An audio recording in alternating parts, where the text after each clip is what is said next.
Hey guys, I'm your host Sherry, and thanks so much for joining me here on the dark side.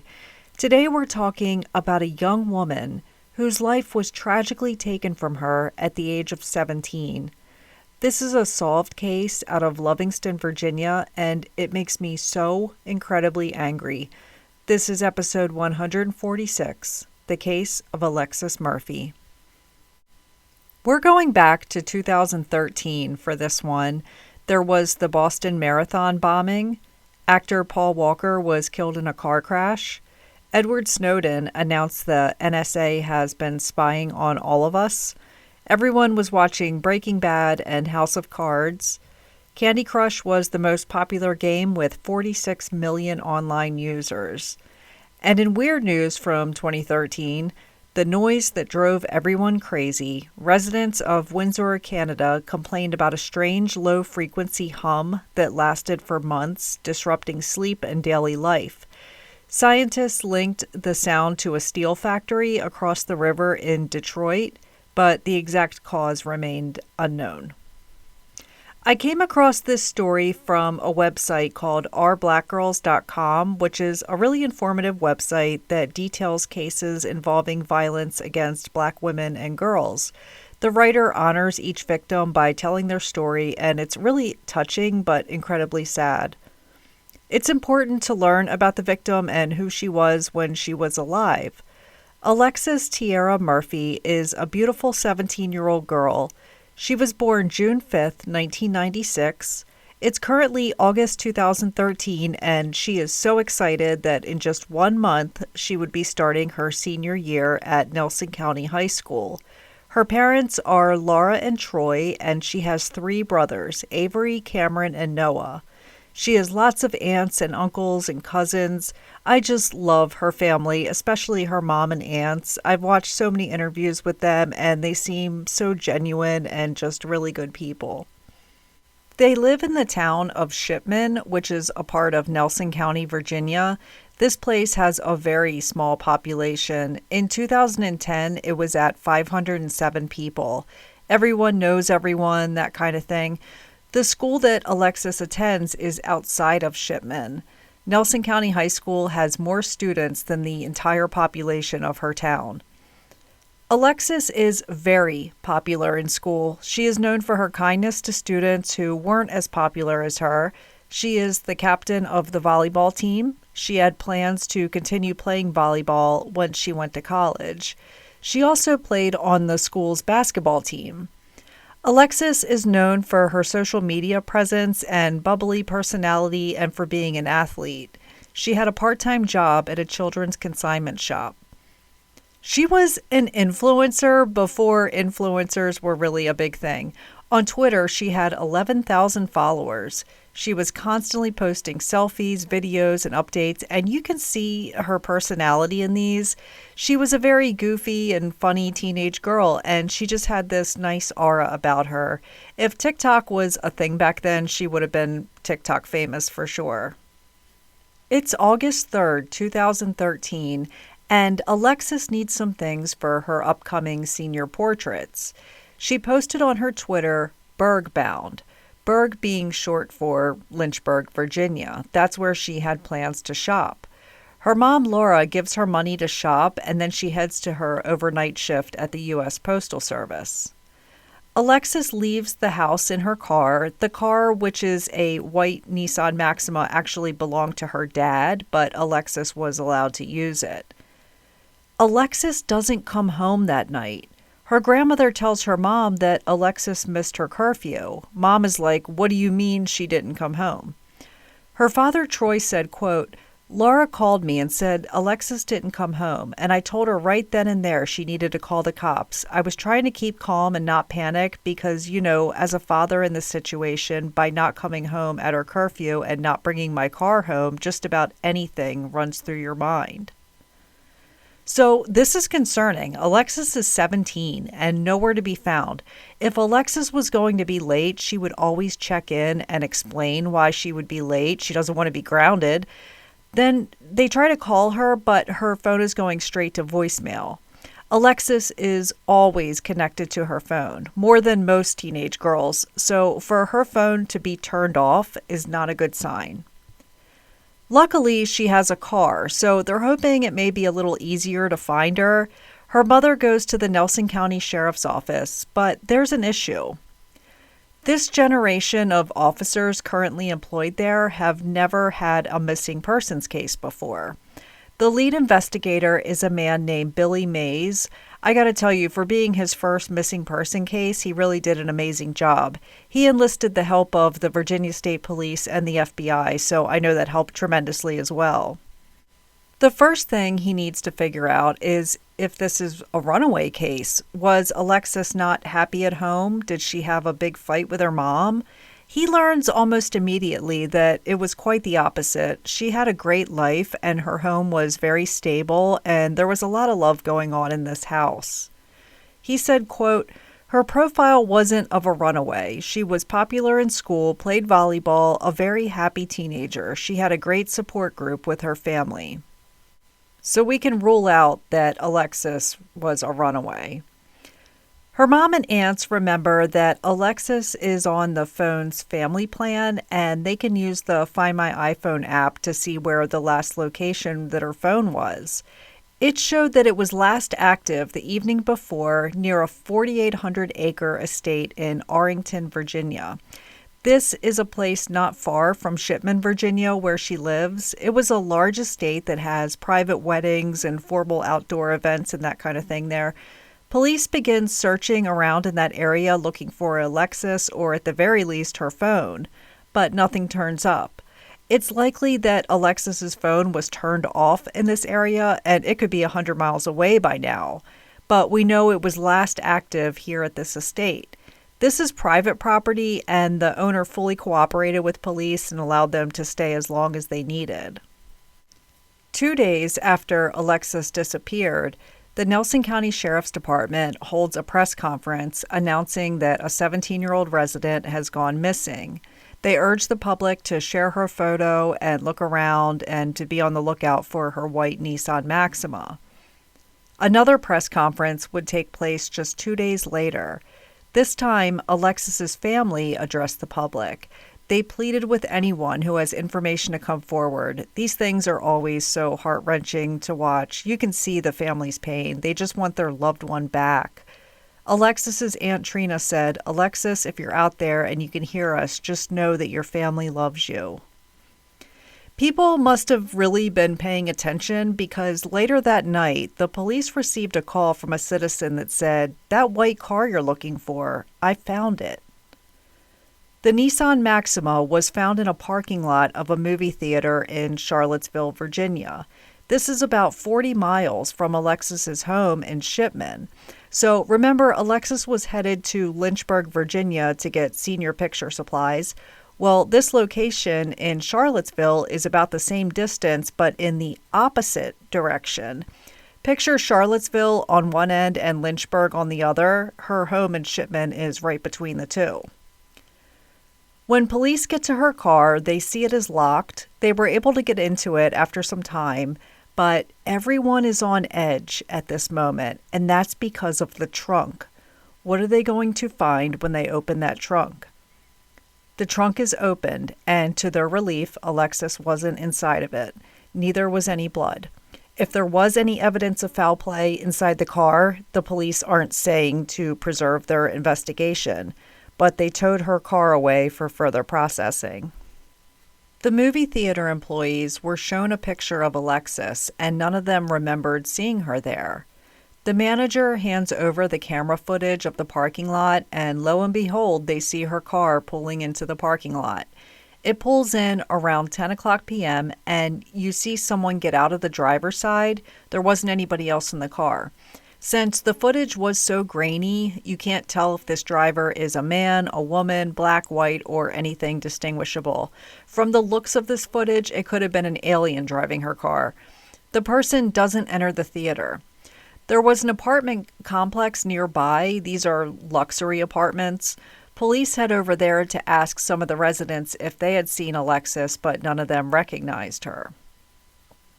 Police begin pulling all kinds of camera footage from local stores and traffic cameras. They pulled camera footage from local public transit. All the city buses have cameras that show everything happening on the road while they're driving. So the detectives combed through hundreds of footage, stopping every time they saw a white car. They'd rewind it, see it's not her, then they would continue watching. I know that was a task. They're looking to see if they can spot her car and see who's driving it.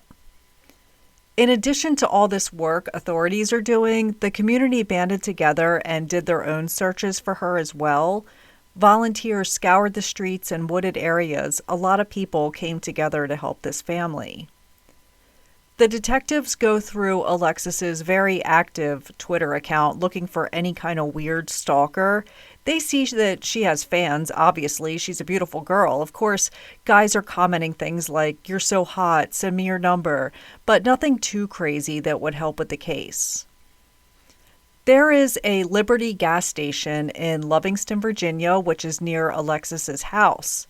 Just a couple days after Alexis vanished, a cashier there saw the news and called the police. This person says, "I saw her the evening she disappeared." So this cashier is going to end up breaking this case wide open. The cashier says that Alexis came into the gas station that evening. She walked in and a man who was walking out held the door for her. When Alexis went back outside to get in her car, the man stopped her in the parking lot and the two had a brief conversation. Then they both got in their cars and left. Alexis in her white Maxima and the man in his older SUV that had a camouflage paint job. The police want to know who this man was that she was talking to. So luckily, this small town gas station has functioning cameras. The man in the video appeared older, maybe 40s, 50s. He's a white guy covered in tattoos and very rough looking. He holds the door for Alexis as she walks in. Then you see the two briefly speak in the parking lot, almost like he came over and asked her a question, which he has no business speaking to her whatsoever. She's a 17-year-old minor. Then you see him pull out of the parking lot in his camo SUV, and her car turns out and follows him in the same direction. The cashier remembers something about this man. He has a large neck tattoo of Daffy Duck. The police circulate images of this man at the gas station and ask citizens to come forward if they know who he is. They get a call from the owner of a local sex shop. He says, "I know that guy. He comes in my store all the time." The man is identified as 48-year-old Randy Taylor. Randy is described by others as being very creepy and not a good guy. He has a lengthy criminal past and he's basically the town's local pervert. Locals say he parks his truck at that Liberty gas station all the time and sits in it for hours, watching women and young girls walk in. Why nobody pulled him out of his truck and beat his ass, I have no idea. Also, can I say, he doesn't deserve that Daffy Duck tattoo. Daffy is an icon, and he doesn't belong tattooed on Randy Taylor. Just 45 minutes before that encounter with Alexis, Randy was at that sex shop buying DVDs. Now, there's nothing wrong with going in a sex shop and buying movies, buying toys, blow-up dolls, whatever you want to do is fine if you're an adult. But knowing this guy is a sick sexual predator is awful to think about, since he meets this pretty girl at a gas station right after he leaves the sex shop and now she's missing. So now they have a name, Randy Taylor. They immediately get to work locating him. No one in Alexis's family knows him, but her Aunt Trina said that she had bought a car recently and he was the guy who handed her keys to her. You know, when you buy a car, someone at the dealership will come out and detail the car before you drive off. I think he was the guy who cleaned the cars. They learn he lived in Lovingston, Virginia, just a few minutes away from the Liberty gas station. He lived alone in a very small camper surrounded by woods and overgrown brush. This camper was really old and falling apart. It had room inside for a bed, a sofa, and a TV, but that's about it. There they saw his camouflage SUV parked outside. He comes out and he's definitely the same guy from the surveillance video, and he has a Daffy Duck tattoo. Detective Billy Mays said of meeting Randy, quote, "I don't know how to explain it in words, just bad. He had a real bad aura about him, evil to say the least."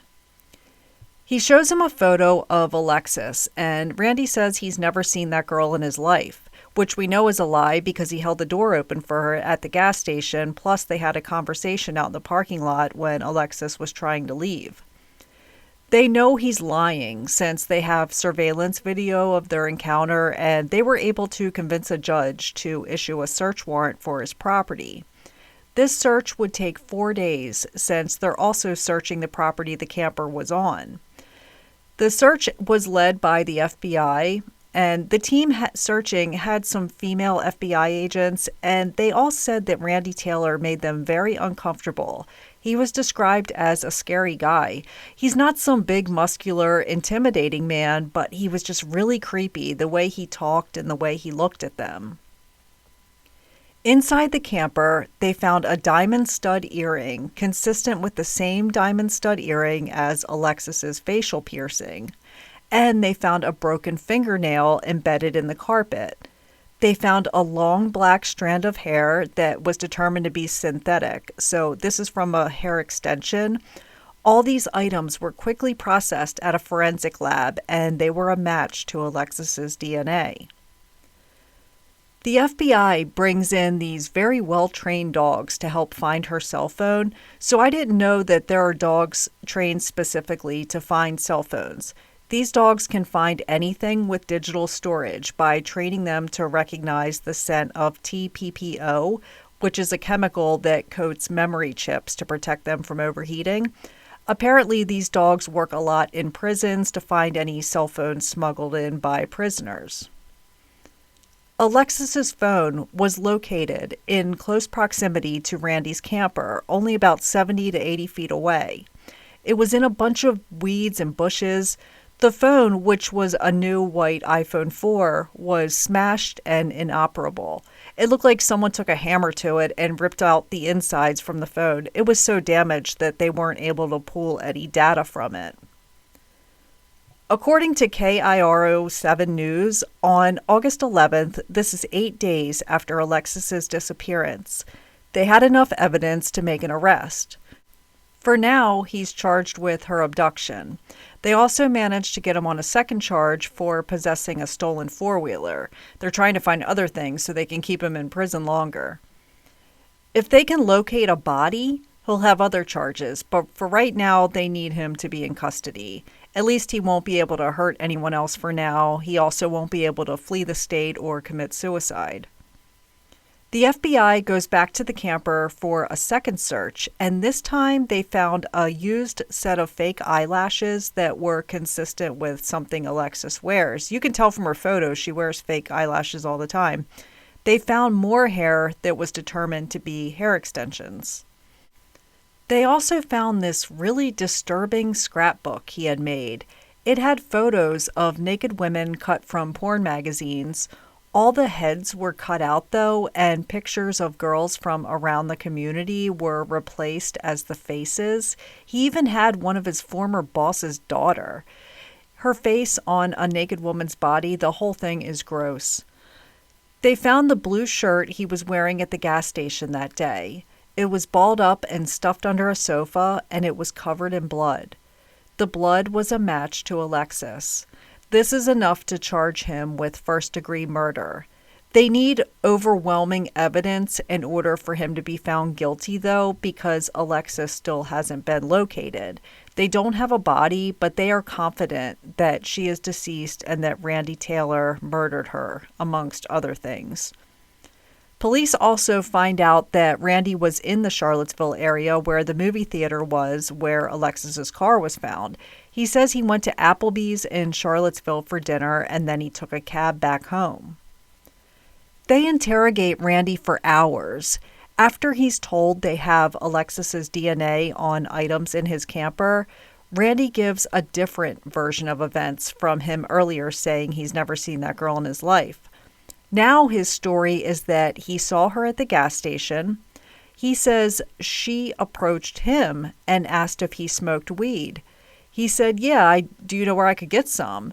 She tells him she can get him some. He says, "Come back to my camper with some weed and we'll smoke it together."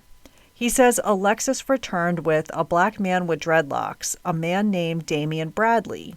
He says they smoked for a bit, drank some beers, and then Alexis left with Damian.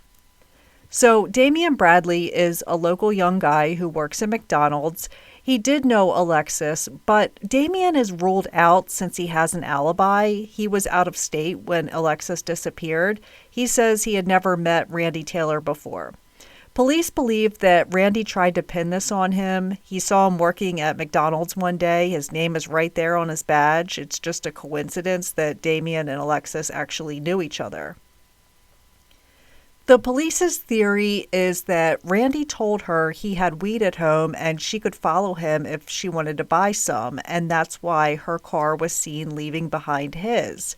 Her family doesn't believe this is true, and I don't think they're in denial about that. They are 100% aware that Alexis does smoke weed, but they say she would never go alone with some stranger. The biggest question in this case is, why did she follow him? How did he lure her to his camper? What did he say to her at that gas station? These two have zero in common. According to a user on Reddit in a forum I was browsing about this case, the user said what a lot of us are thinking by saying, quote, "She was a pretty black teenage girl and he was a cracked out old white guy. How the F did he lure her in her own car, and why did she follow him?" Other users commented that the only reason they could think of is they remember being teenagers looking for weed and putting themselves in some seriously shady situations. The Nelson County Sheriff's Department and the FBI believe a violent altercation took place inside that camper, which is why her hair extensions were ripped out and her fingernail was embedded into the carpet. They believe he attacked her and it was sexual in nature. We don't know what happened in that camper. We know it was something terrible. Alexis is an athlete. She would have fought until her last breath. The guy is a sexual predator, and we don't know specifically what happened, and we don't know how he killed her. Alexis's blood is found on his shirt, and not just a small amount. There was a lot. Now they need to find Alexis's body. Randy's not giving in, though. He won't even admit he did it, let alone tell them where her body is. They remind him that he has a 14-year-old son who goes to the same school as Alexis. Alexis is a senior and his son is a freshman. Wouldn't you want to know where he was? Randy still refuses to give the location. School begins in September 2013, which is a month after her disappearance. This is so hard on the family because Alexis should be starting her senior year. The world kept moving. Alexis's volleyball team played their first match without her. All the girls on her team wore pink ribbons in their hair with Alexis's number 9 on them. The family has held vigils and press conferences. The high school football team and the cheerleaders all wore pink for Alexis, the marching band. Even the coaches were decked out in pink. A moment of silence took place during the halftime ceremony. Each of Alexis's volleyball teammates came out onto the field holding a pink balloon with her number 9 on it. They released them in unison.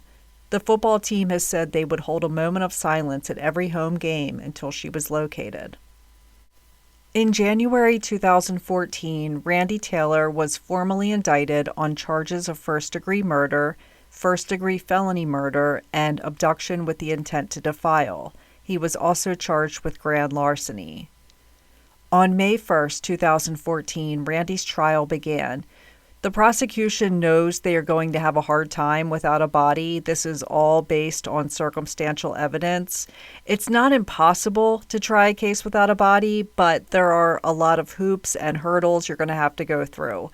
The prosecution is confident that they will be successful in getting a conviction. The judge, Michael Gamble, enforced a very strict gag order on this trial due to the media. Nobody was allowed to talk about it outside of the courtroom. The jury consisted of 8 women and 6 men. 1 was black and 1 was Latino. The rest were white. One of the jurors was replaced since it was revealed she assisted in the search for Alexis. Another juror was replaced since he was the tow truck driver who removed Randy's truck from the property when it was taken in for processing.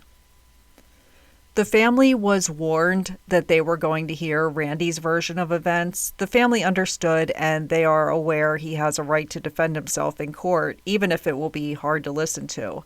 There are photos shown in court that were hard for the family to see, such as Alexis's hair extensions that were pulled out, her fingernail, her phone, her car, and the blood found on Randy's shirt.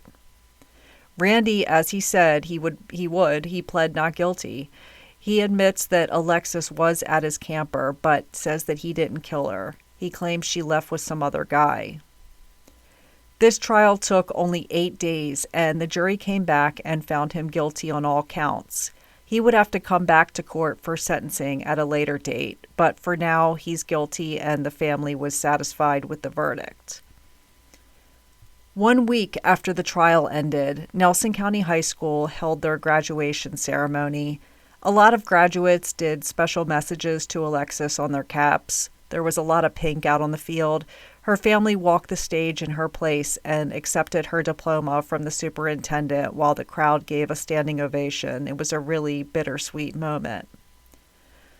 Randy's sentencing would take place in June 2014. He's looking at life in prison as a minimum. He tries to bargain with the state. He says, "I will reveal the location of Alexis's body, but in exchange, I want a maximum of 20 years. The state goes to Alexis's family with this information since that will influence if they will allow him to take this deal of a lifetime. 20 years for murder is a very light sentence. Her family said as much as they would love to be able to have Alexis's remains and have a proper burial for her and have closure, they wouldn't be okay with not doing everything they can to ensure he is put away for life. They want him to spend every waking moment in prison for the rest of his life. It's a good thing they didn't give into this deal, and I'll get into why in a moment."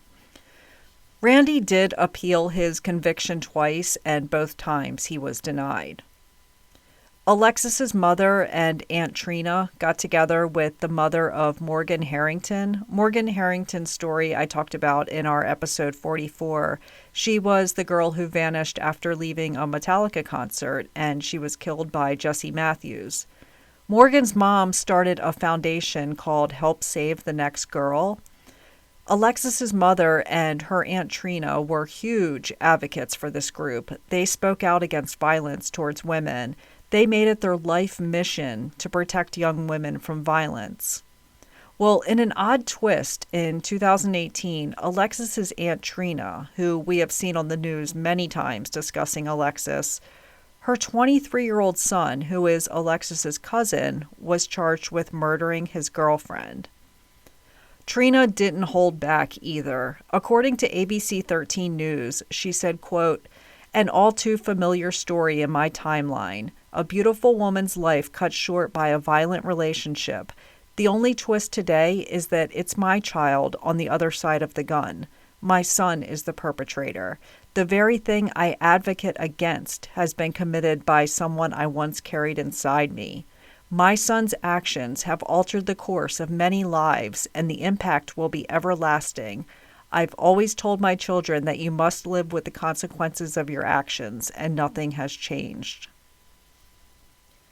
On December 3rd, 2020, Alexis's remains were located on the side of a mountain 4 miles from Randy Taylor's camper. They had been there for over 7 years. That's why I said it was a good thing they didn't give into that deal for a 20-year sentence in exchange for her location. Trigger warning here since I'm describing decomposition. According to the autopsy report, there were only approximately 20% of her bones they were able to recover due to being in the elements and rodents and insects doing what they do. The bones were very sun-bleached and there wasn't much left of them. The autopsy report noted that the person who was incarcerated for her murder provided info about where they could find her remains. He also said she was suffocated. The medical examiner can't determine if this truly was the cause of death, since all they have are just a few of her bones. So they listed the death as violence of unspecified means, with the manner of death being homicide. The family was notified that Alexis's remains were found. The police didn't make an announcement. They told the family privately. The family didn't know what to do with this info. Are they ready to release this info out to the world, or do they hold on to it forever? They decided that there were thousands of people who helped them on this journey since day one, and they felt they deserved to know that she had been found. They waited 3 months and made the announcement that Alexis has been found. A few months later, they held a celebration of life for what would have been Alexis's 25th birthday. Someone that is brought up in this case a lot is Samantha Clark. Samantha is a 19-year-old who lives in Orange, Virginia, which is around 30 miles from Charlottesville. She disappeared in 2010, 3 years before Alexis was murdered. One thing that these two beautiful girls have in common is that the last person they spoke to was Randy Taylor. 19-year-old Samantha and her 12-year-old little brother were home one night while their mother was at work. Her brother woke up in the morning and said Samantha wasn't there. He said Samantha walked out of the house around midnight and didn't come back. They checked phone records and saw that Randy Taylor, who lived in the same trailer park as them, had called her 5 times that night before she went missing. When police talked to him, he said he didn't do anything to her, and the only reason he called her was to warn her. He said Samantha was seeing a guy who had a girlfriend, and the girlfriend found out about their relationship and wanted to fight Samantha. Police couldn't prove that Randy wasn't telling the truth, so he wasn't charged with anything, but it's definitely strange that he was the last person she talked to. We know what he's capable of. It's been 15 years, and Samantha is still missing since that night. Upon the finding of Alexis's remains, her family said, "Our family is so grateful for the continuing love, support, and prayers for Alexis and our family over the past 7 years. While we have been grieving the loss of Alexis since 2013, we remained hopeful that she would be found alive and well. Alexis was the fashionista, athlete, and joker of our family.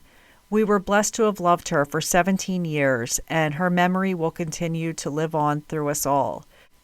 Our family would like to extend a heartfelt thanks and sincere gratitude to the citizens of Nelson County, the FBI, the Virginia State Police, and the Nelson County Sheriff's Office, and all of the search and rescue teams for your commitment and unwavering support to find Alexis. You all kept the promise made in 2013 to bring Alexis home." Her family had her cremated, and her ashes are in a memorial garden at their home. Her aunt, who is a much better woman than I am, said that she was able to finally forgive Randy Taylor, and she has closure now.